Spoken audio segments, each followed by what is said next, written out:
আজকে বানিয়েছি চিকেন থুপ্পা। এই চিকেন থুপ্পা আমি কিভাবে বানালাম রেসিপিটি চলো তোমাদের সাথে প্রথমে শেয়ার করে নেওয়া যায়। থুপ্পা বানানোর জন্য এখানে নিয়ে নিয়েছি দুটো হাক্কা নুডলস। এবারে গরম জল ফুটতে শুরু করেছে, এবারে এর মধ্যে নুডলসগুলো দিয়ে দিচ্ছি।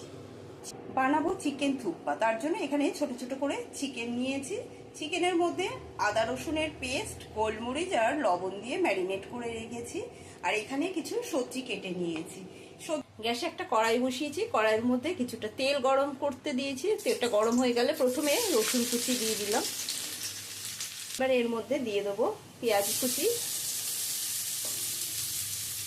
পেঁয়াজ কুচিটাও হালকা করে ভেজে নেব। পেঁয়াজ রসুনটা হালকা করে ভেজে নেওয়ার পরে দিয়ে দিচ্ছি এর মধ্যে ক্যাপসিকাম কুচি। ক্যাপসিকামটাও হালকা ভাজা ভাজা হয়ে গেলে এবার এর মধ্যে দিয়ে দিচ্ছি ম্যারিনেট করে নেওয়া চিকেনটা। ম্যারিনেট করে নেওয়া চিকেনটা দিয়েও চিকেনটাও এর সাথে ভেজে নেব। চিকেনটা ভেজে নেওয়ার পরে এর মধ্যে দিয়ে দিচ্ছি মাশরুম।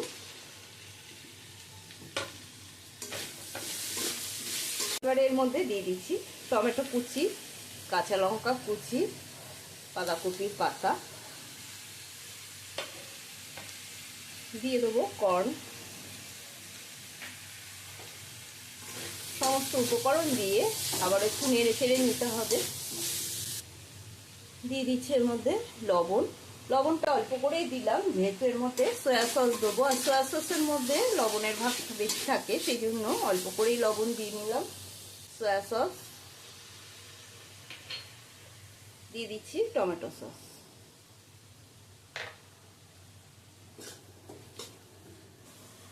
দিয়ে দিচ্ছি, অরিগানো আর চিলি ফ্লেক্স।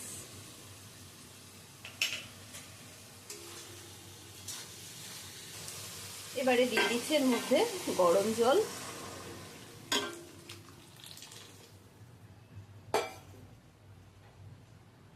2 চামচ মতো ভিনিগার।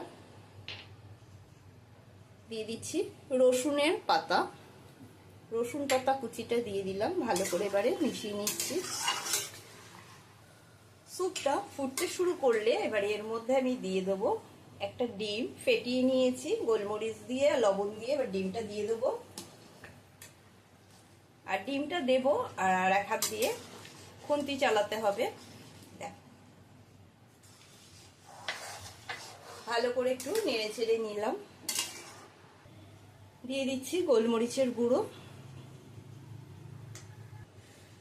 স্যুপটা হয়ে গেছে, এবারে এর মধ্যে দিয়ে দেবো নুডলসগুলো। আজকের মতন চিকেন থুপ্পা কমপ্লিট। রেসিপিটি বন্ধুদের কেমন লাগলো কমেন্ট করে অতি অবশ্যই জানাবে, আর একটা লাইক দিয়ে দেবে। আজকের মতন ভিডিওটা এই পর্যন্ত। টাটা।